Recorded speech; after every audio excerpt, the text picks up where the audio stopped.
ناظران میں ایک دفعہ پھر سے خوش آمدید کہنا چاہتے ہیں. ہم عارفہ مظفر اس وقت اس پروگرام کو رونق بخشیں گے جناب کرامت اللہ غوری صاحب. یہ پروگرام آپ ٹیلی ویژن پہ ریپیٹ 3 بار، ایک بار چلے گا آج، اس کے بعد پھر 2 بار اس کو ریپیٹ کیا جائے گا. میری آپ سے ریکویسٹ ہے اس کے بعد یوٹیوب پہ چلا جائے گا. کل صبح میں یہ یوٹیوب پہ بھی ہوگا. آپ سے ریکویسٹ ہے کہ پروگرام کو خود دیکھیے گا. This is all what we need from you. Please subscribe کیجیے گا، اپنے کامنٹ ضرور دیجیے گا. We are all human beings. دنیا میں ایک بات یاد رکھیے گا کہ ہر انسان کا کوئی نہ کوئی مقصد ہے. میں قرآن پاک پڑھ رہی تھی تو اس میں یہ تھا کہ قیامت کے دن بار بار اللہ نے اس کا ذکر کیا ہے کہ یہ وہ دن ہوگا جس دن اونٹنیاں اپنا حمل گرا دیں گی. بھائی کو بھائی کی خبر نہیں ہوگی، ماں کو بچے کی خبر نہیں ہوگی، بچے کو ماں کی خبر نہیں ہوگی، یعنی اپنی اپنی پڑی ہوگی. And that's what the life is. اور اگر آج میں دنیا کو دیکھتی ہوں، جس طریقے سے تائیوان کے الیکشن کو امریکہ میں سیلیبریٹ کیا جا رہا ہے آپ کے نوٹس میں ہے، جس طریقے سے تائیوان کی امریکہ کی اس سپورٹ کو کنڈیم کر رہا ہے چائنا آپ لوگوں کے نوٹس میں ہے. حوثی باغیوں نے اٹیک کیا ہے جہاز کے اوپر، جس کے ریٹرن میں آج پھر سٹرائکس کی گئی ہیں یمن میں. اور سعودی عربیہ آج بھی چاہتا ہے کہ اس کے تعلقات اسرائیل کے ساتھ بہتر ہو جائیں.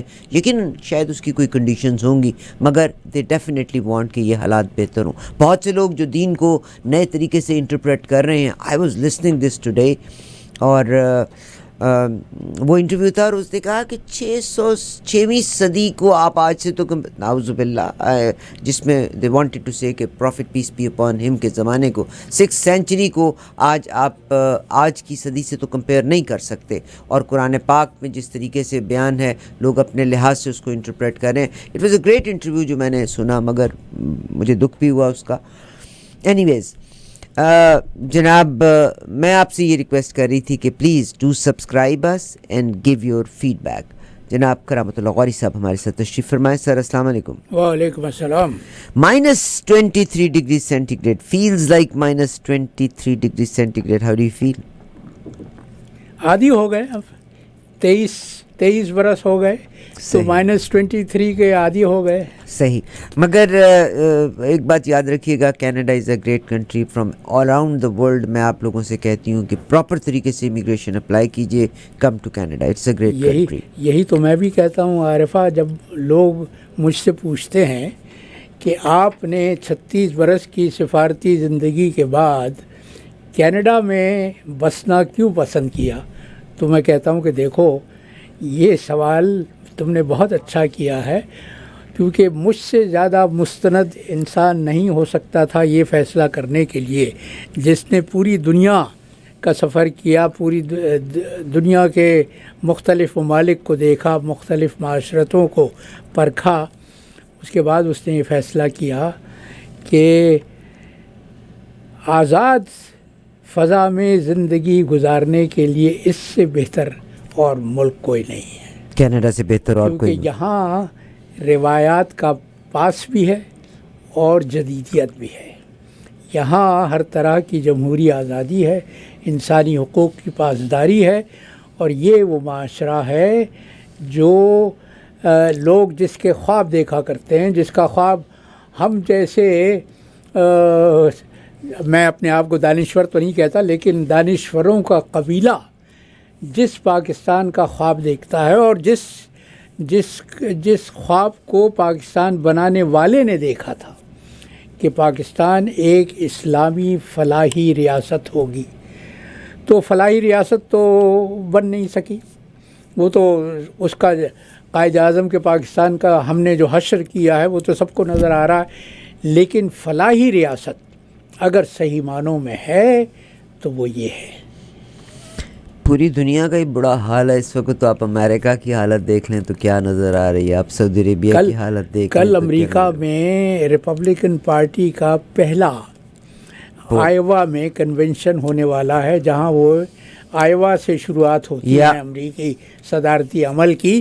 تو کل آئیوا کے ووٹرز یہ فیصلہ کریں گے. اور تم -23 کی بات کر رہی ہو. آج میں سن رہا تھا کہ کل امکان یہ ہے کہ دے موائنز میں جو آئیوا کا صدر مقام ہے وہاں -36 ڈگری ہو سکتا ہے. مگر کہا یہ بھی جاتا ہے کہ اس میں بھی 2 نکی ہیلی اور وہ ڈی سانٹس جو فلوریڈا کا گورنر ہے وہ ہیں. مگر بٹ حالانکہ انہوں نے تمام ڈیبیٹس میں بھی آئے ہیں بٹ اسٹل پریزیڈنٹ ٹرمپ 50% سے زیادہ اکثریت لے لیں گے.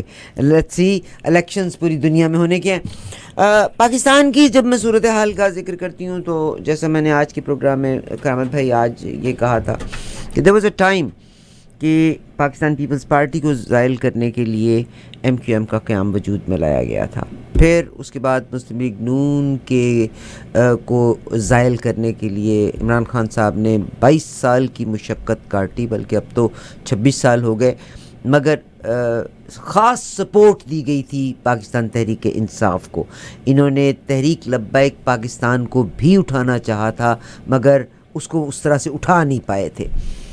آج ایک نئی پارٹی بھی آ گئی ہے, ٹیکنالوجی موومنٹ. جو لوگ ٹیلی ویژن دیکھ رہے ہیں آپ اس پارٹی کو دیکھ سکتے ہیں, تو کچھ فرمائیں گے؟ آپ نے کہا کہ اس کو عارفہ مجھے یہ اس پارٹی کے کا انعقاد جو تم نے مجھے دکھایا ہے سما ٹیلی ویژن پر پاکستان میں یہ خبر نشر ہوئی ہے, لیکن میں پاکستان کے مین اسٹریم نیوز میڈیا کو کھنگال رہا تھا اور پاکستان کے مین اسٹریم نیوز میڈیا کی ترجمانی ڈان سے زیادہ بہتر اور کوئی نہیں کرتا.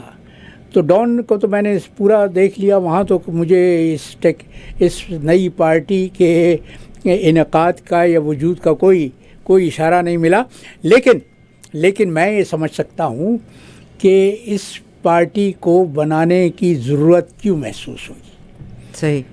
اس کا پس منظر یہ ہے کہ عمران خان نے دی اکانومسٹ کو, جو برطانیہ ہی کا نہیں بلکہ دنیا کا ایک انتہائی معتبر اور موقر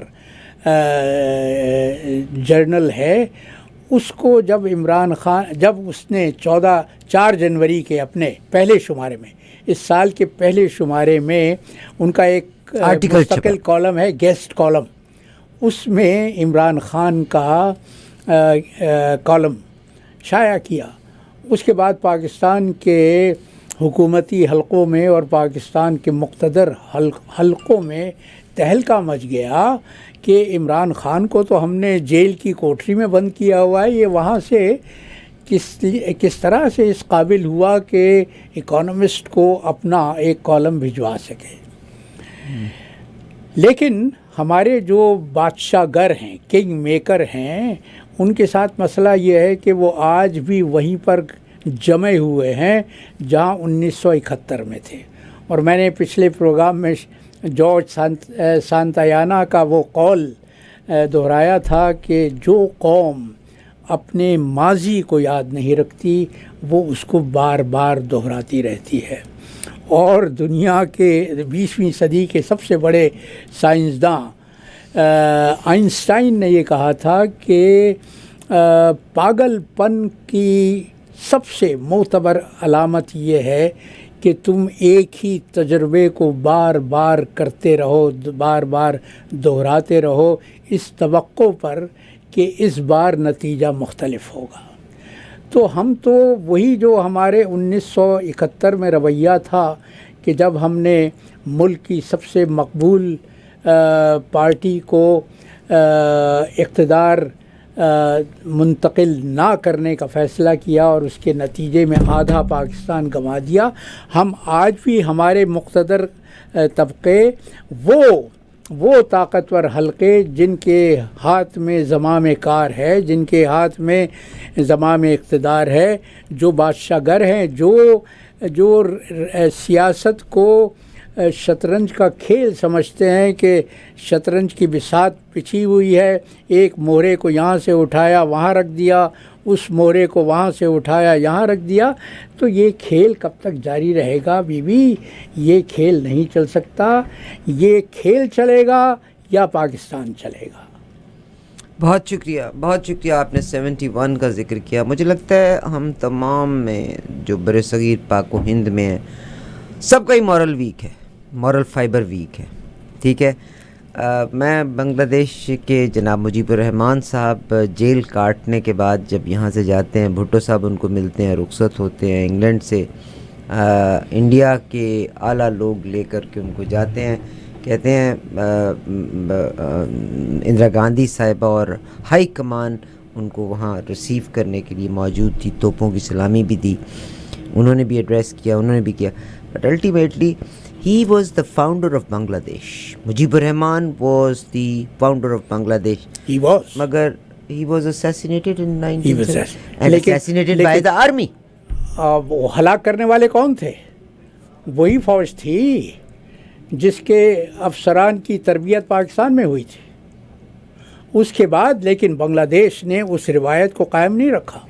بنگلہ دیش نے اس روایت کو مضبوط نہیں ہونے دیا کہ فوج سیاستدانوں کی ڈوریاں کھینچتی رہے. بنگلہ دیش میں آج تم نے دیکھا اب چوتھی بار حسینہ واجد نے انتخاب, مگر انٹرنیشنل ورلڈ نے اس کو ریجیکٹ کر دیا. انہوں نے کہا ہے کہ ایک دم سے چیٹنگ ہوئی ہے الیکشنز میں. وہ جو بھی جو ہے چیٹنگ ہو, لیکن بنگلہ دیش کے ساتھ بھی تو یہ زیادتی ہے نا کہ ایک لیڈر جس نے بنایا تھا, یس ہی پیڈ دا پرائس, مگر حسینہ واجد جو ہیں مطلب she is ruling for last so many years. کیا وہاں اور ٹیلنٹ نہیں ہے؟ نہیں, وہاں تو ہے, لیکن یہ تو جمہوریت, یہی تو جمہوریت کا ہے کہ جمہور. اب تم یہ بھی کہہ سکتی ہو کہ جسٹن ٹروڈو گزشتہ 10 برس سے کینیڈا کے وزیر اعظم ہے, کیا کینیڈا میں کوئی اور ٹیلنٹ نہیں ہے؟ یہ تو جمہور کا فیصلہ ہوتا ہے. No, now he is leaving. He has to. یہ تو انتخابات جب ہوں گے تب دیکھا جائے گا نا. ہم ابھی تو یہ نہیں کہہ سکتے کہ جسٹن ٹروڈو اگلے انتخابات میں کامیاب ہوگا یا ناکام ہوگا. یہ فیصلہ جمہور کرتے ہیں. صحیح جمہوری معاشرے میں, آزاد جمہوری معاشرے میں, اس معاشرے میں جس میں جمہوریت کی جڑیں مضبوط ہو چکی ہوں, یہ فیصلہ کرنے کا استحقاق صرف اور صرف عوام کو حاصل ہوتا ہے. بہت شکریہ کہ وہ کس کو اپنی قیادت کے لیے منتخب کرتے ہیں. بہت شکریہ. میرا اثر یہاں پر ہم دوبارہ ٹیکنالوجی جو ہماری ایک نئی کمپنی آئی ہے, اس کا نئی پارٹی جو آئی ہے اس کا ذکر کریں گے. کمپنی تم نے صحیح نام لیا ہے. ہاں, کمپنی الیکشن اینڈ کمپنی وغیرہ وغیرہ. Company I am so sorry. میرا سر یہاں پہ آپ سے سوال یہ ہے کہ عمران خان صاحب کی پارٹی سے بیٹ کا نشان لے لیا گیا, مگر آج کے دور کو ہم 1971 سے قطعاً کمپیئر نہیں کرا سکتے. آج میں نے کہا تھا اگر آپ نے پاکستانیوں کو ڈارکنیس میں رکھنا ہی ہے نا تو آپ پورا کا پورا انٹرنیٹ اڑا دیں, بیکاز آج دیہات کا آدمی بھی اویئر ہے, اس کے پاس بھی انٹرنیٹ ہے. تو الٹیمیٹلی آپ کہیں بھی پولز دیکھ لیں, تحریک انصاف کا یہ تحریک انصاف سے بلے کا نشان کیوں چھینا گیا ہے؟ اسی لیے چھینا گیا ہے کہ بلے کا نشان پاکستان کے بچے کو معلوم ہے کہ وہ تحریک انصاف کا نشان ہے. تحریک اصل میں جو طاقتور حلقے ہیں انہوں نے یہ تو فیصلہ جب عمران خان کو قیادت سے محروم کیا گیا تھا اسی وقت یہ فیصلہ ہو گیا تھا کہ عمران کو اگلے انتخابات میں نہیں آنے دیا جائے گا. یہ دس از دی باٹم لائن. اور اسی کے لیے یہ سب کچھ ہو رہا. یہ جو منظرنامہ ہم اپنی آنکھوں کے سامنے ترتیب ہوتے ہوئے دیکھ رہے ہیں, یہ سب اسی ایجنڈے کا حصہ ہے جس کا لب لباب یہ ہے کہ عمران خان کو پاکستان کی قیادت پر دوبارہ فائز نہیں ہونے دیا جائے گا. اور وہ میں جو حوالہ دے رہا تھا نا کہ اکانومسٹ میں عمران خان کا جو کالم چھپا اس نے تہلکہ مچا دیا. اس نے ان مقتدرہ حلقوں کو جو 1971 میں جمع ہوئے تھے یہ یاد دلایا کہ بابا دنیا کہیں سے کہیں پہنچ چکی ہے. یہ ٹیکنالوجی کا دور ہے. اس میں عوام کے پاس وہ ہتھیار ہیں جو 1971 میں پاکستان کے عوام کے پاس نہیں تھے. اب ہر شخص کے ہاتھ میں ٹیلی فون ہے اور اس ٹیلی فون کے ذریعے سے وہ وہاں تک رسائی حاصل کر سکتا ہے. انٹرنیٹ وہ گلوبل ولیج ہے. ٹیلی فون تو انٹرنیٹ سے وابستہ ہوتا ہے نا. تو انٹرنیٹ کی سہولت ہے. لہذا اب عوام کو تاریکی میں رکھنا، ان کو گمراہی میں رکھنا بہت طاقتور حلقوں کے لیے مشکل سے مشکل ہوتا جا رہا ہے. یہ کیا وجہ ہوئی کہ پیپلز پارٹی کے پاس، پیپلز پارٹی بھی اب کمپلین کرنے پہ آ گیا. آج میں شرجیل میمن صاحب کا سن رہی تھی، وہ بھی کمپلین کرنے پہ آئے گی کہ لیول پلینگ فیلڈ نہیں ہے، اور ایک شخص کی خاطر جو وہ بیچارہ نکل کے جلسے بھی نہیں کر پا رہا. مسلم لیگ نون بیچارہ تو میں اسے نہیں کہوں گا. مریم نواز صاحبہ جو ہیں وہ جلسہ انہوں نے کیا اور انہوں نے ایک پارٹی کو ٹیررسٹ کا نام بھی دیا. مجھے لگتا ہے اگر اس ملک میں یوں باریاں لگی رہیں اور تو پتہ نہیں اس ملک کا کیا بنے گا. دیکھو، جمہوریت رواداری کا نام ہے. جمہوریت دلوں میں گنجائش کا نام ہے.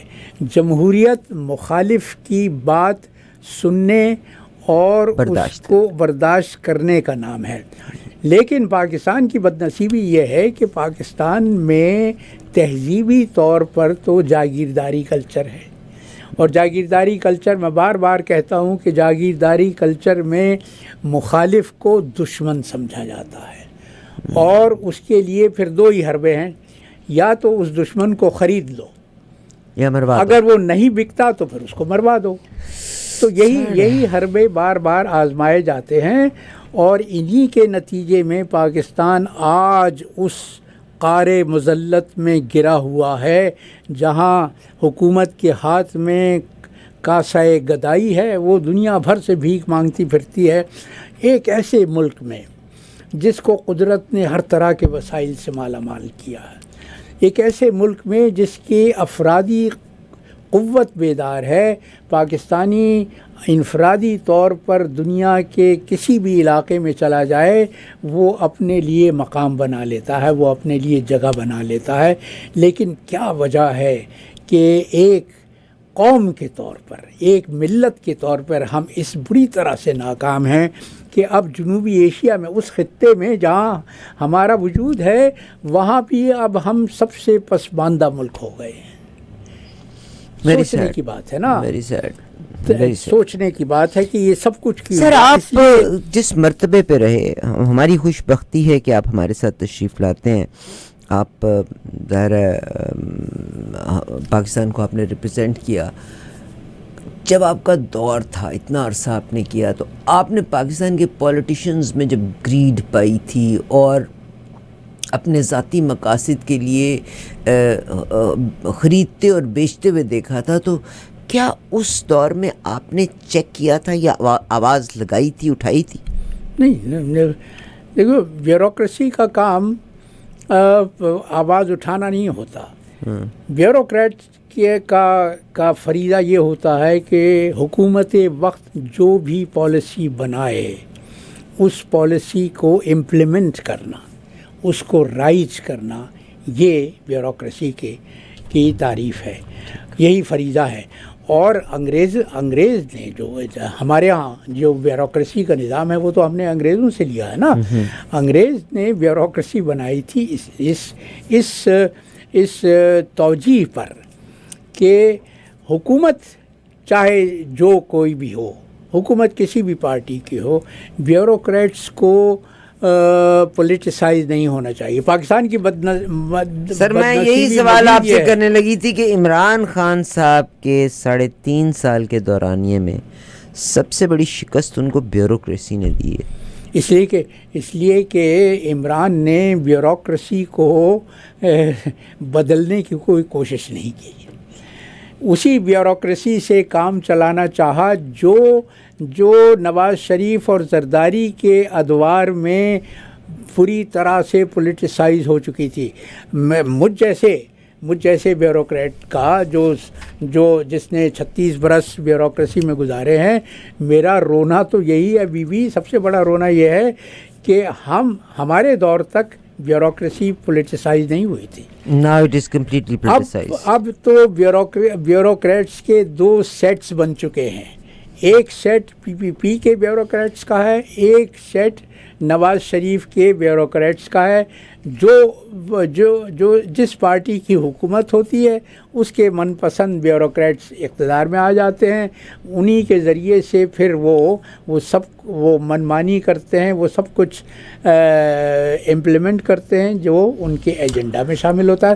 تو یہ بھی بد نصیبی ہے پاکستان کی کہ بیوروکریسی جس کو غیر جانبدار ہونا چاہیے تھا, عدلیہ جس کو غیر جانبدار ہونا چاہیے تھا, وہ دونوں ادارے پولیٹیسائز ہو چکے ہیں, وہ مکمل طور پہ سیاسی. سر میرا ایک اور سوال آپ کے ساتھ ہے. میں انڈیا کے ایک ریٹائرڈ جسٹس تھے, ان کا بیان سن رہی تھی, مرکنڈے.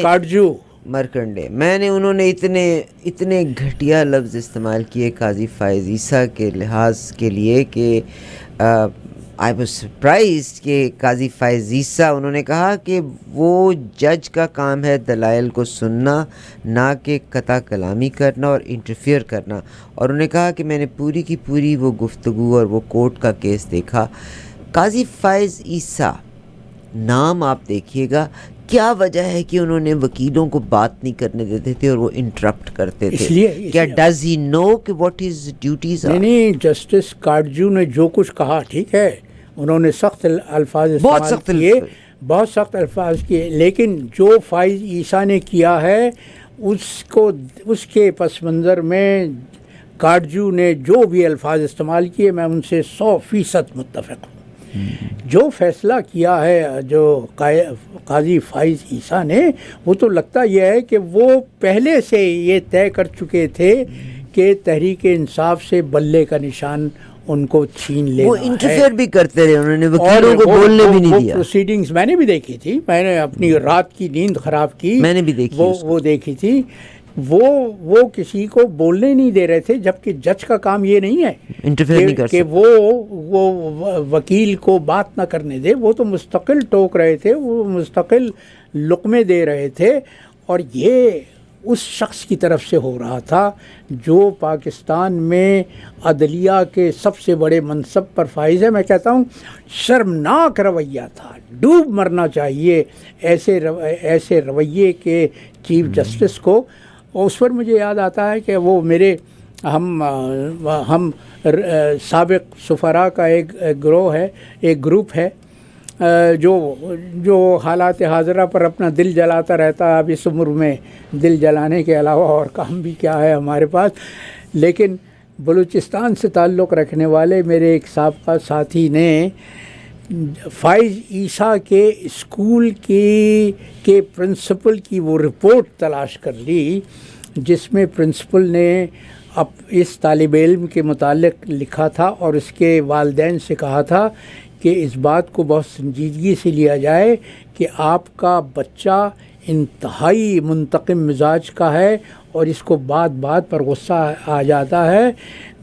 میرا مشورہ یہ ہے کہ آپ کسی ماہر نفسیات سے رجوع کریں, اس بچے کی نفسیاتی تحلیل کروائیں کہ اس میں اتنا غیظ و غضب کہاں سے آیا ہے. تو وہی انتقامی جذبہ انہوں نے پبلش نہیں کی وہ رپورٹ. وہ تو پبلش کرنے والے تو ہمارا کام یہ نہیں ہے. وہ خیر میری کتاب آ رہی ہے, وہ آ گئی شازیہ کے پاس ہے. شازیہ جی ذرا بھیجو تو صحیح. شازیہ جی کے پاس آ گئی, شازیہ کے پاس ہوگی, یقیناً وہ ہوگی. وہ رپورٹ چشم کشا ہے, وہ پڑھنے والی ہے کہ اس شخص کے خمیر میں کس قدر انتقام کا جذبہ ہے, اور وہی انتقام اس نے عمران خان اور تحریک انصاف سے لے لیا. یس لیا اس نے. یہ جس دن سے انہوں نے اوتھ لیا ہے اسی دن سے یہ انتقام کا سلسلہ چل رہا ہے, مگر ظاہر ہے ان سے بھی فیصلے کوئی اور کروا رہا ہے. اور نواز شریف صاحب, ڈو یو تھنک کہ پیپلز پارٹی بڑی آسانی سے اس کو ڈائجسٹ کر لے گی اگر مسلم لیگ نون جیتتی ہے؟ پیپلز پارٹی اور جو ہی ہمیں وہ رپورٹ ملتی ہے ہم آپ کو دکھاتے ہیں. وہ اس لیے کہ طاقتور حلقوں نے تو یہ فیصلہ کیا ہوا ہے کہ پیپلز پارٹی کو سندھ میں مستقل رہنے دیا جائے. سندھ پیپلز پارٹی بلکہ زرداری کے حوالے ہے کہ وہ جو چاہے اس کا حشر نشر تو سر کرے. پھر 1 یونٹ تو نہ رہا. نہیں بیوی، پاکستان تو ایک مذاق بن چکا ہے. 1 یونٹ کی کیا بات کر رہی ہو؟ مطلب سندھ اس کے پاس ہو، بلوچستان اس کے پاس پاکستان ہو. کو تو ایک مذاق بنا دیا ہے. وہ جو شطرنج کے کھلاڑی ہوا کرتے تھے، عامر کو بھیج دیں. وہ شطرنج کا کھیل پاکستان میں جاری و ساری ہے. مہرے اٹھائے جاتے ہیں، مہرے بٹھائے جاتے ہیں. اس پر مجھے واقعہ یاد آ گیا. جی جی اگر تمہارے پاس جی بتائیے اور اس کے بعد اپنا قطع بیان کیجیے. 28 مئی 1988 کو جنرل ضیاء الحق نے سائیں جنیجو کی حکومت کو برطرف کیا تھا. سائیں جنیجو کی حکومت کو برطرف کیا 28 مئی کو برطرف کیا تھا. اور اس کے اگلے روز ضیاء الحق کا پروگرام تھا چین کا سرکاری دورہ کرنے کا. تو 28 مئی کو پریزیڈنسی میں اس وفد کو جمع کیا گیا تھا جس کے افراد جنرل ضیاء الحق کے ساتھ، صدر ضیاء الحق کے ساتھ چین کے دورے پر جانے والے تھے. مجھے یہ ذمہ داری سونپی گئی تھی کہ کیونکہ میں ڈائریکٹر جنرل تھا اس علاقے کا جس میں چین بھی شامل تھا، تو مجھے یہ ذمہ داری سونپی گئی تھی کہ میں اس وفد کو چین کے دورے کے مضمرات تمام جو بھی ہم تفصیل تھی ہم نے طے کی تھی وہ بتا دی جائے. جنرل ضیاء الحق بھی وہاں خود بنفس نفیس شریک تھے. میں ان کو بریفنگ دے رہا تھا تو انہوں نے مجھ سے سوال کیا کہ میرے چین کے دورے میں سنکیانگ کا دورہ کیوں نہیں شامل کیا گیا. تو میں نے کہا کہ سر سنکیانگ میں حالات معمول کے نہیں ہیں، وہاں پر گڑبڑ ہے، اس لیے سنکیانگ کے دورے کو آپ کے ایجنڈے میں شامل نہیں کیا گیا.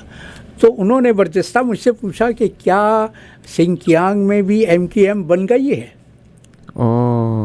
میں نے کہا کہ سر اب تک تو نہیں بنی ہے، لیکن آئندہ کا میں نہیں کہہ سکتا کہ وہاں MQM بنے گی یا نہیں بنے گی. تو یہ اس شخص کی طرف سے سوال کیا گیا تھا جس نے MQM کو بنایا تھا، صرف اس مقصد کے لیے کہ ذوالفقار علی بھٹو کی پھانسی کے بعد سندھ میں پیپلز پارٹی کی جو مقبولیت عام ہو رہی تھی اس زور کو توڑنے کے لیے MQM کو تشکیل دیا گیا تھا. تو میں جو کہتا ہوں میرا تو رونا یہی ہے بیوی کہ جمہوریت کو پاکستان میں ایک مذاق بنا دیا گیا ہے. شطرنج کا کھیل ہو رہا ہے، بساط بچھی ہوئی ہے، مہروں کو اٹھایا بٹھایا جا رہا ہے. اب تم کہہ رہی ہو کہ ٹیکنالوجی نام کی ایک پارٹی کا وجود، ٹیکنالوجی موومنٹ، تو اس کی ضرورت بھی اسی لیے محسوس ہوئی کہ اب طاقتور حلقوں کو عمران خان کے اکانومسٹ کے کالم کے بعد یہ احساس ہوا ہے کہ ٹیکنالوجی تو ہم سے آگے نکل گئی ہے، لہذا وہ اب ٹیکنالوجی پر بھی شب خون مارنا چاہتے ہیں. آپ اپنا قطع بیان کیجئے گا. میرے پاس آپ نے جمہوریت کی بات کی، میرے پاس اسٹیٹسٹکس کینیڈا کے آئے ہیں. آپ کو پتہ ہوگا کینیڈین گورنمنٹ نے بھی اپنے نیول فورسز کو بھجوایا ہے ریڈ سی کی طرف. اور نہیں تو ہمارے کمانڈر ان چیف، ہمارے چیف آف آرمی اسٹاف کو نے بحرین کا دورہ اچانک کیوں کیا؟ ایگزیکٹلی. اور پاکستان اور انڈیا کے جہاز بھی وہیں پہ موجود ہیں. مگر میں یہاں پہ یہ کہنا چاہتی ہوں کہ جمہوریت کی جب ہم بات کرتے ہیں، آپ کینیڈا کے اسٹیٹسٹکس اٹھا کے دیکھیے گا کتنے % لوگ ہیں جو they do not want Canada to participate in war. And اب مزے کی بات یہ ہے کہ کینیڈا میں جو بہت ساری یوتھ ہے، ینگ بچے ہیں، دے آر ریئلائزنگ کہ ہم گورنمنٹس کو الیکٹ کرتے ہیں، کس ڈیموکریسی کی بات کرتے ہیں، اور گورنمنٹس جو ہیں people don't want war, people don't want to participate don't want Canada to participate in war, but why Canada is participating? But you know what, it's majburi, waqt ka ek Firaun hai, and Canada has to listen and look at America.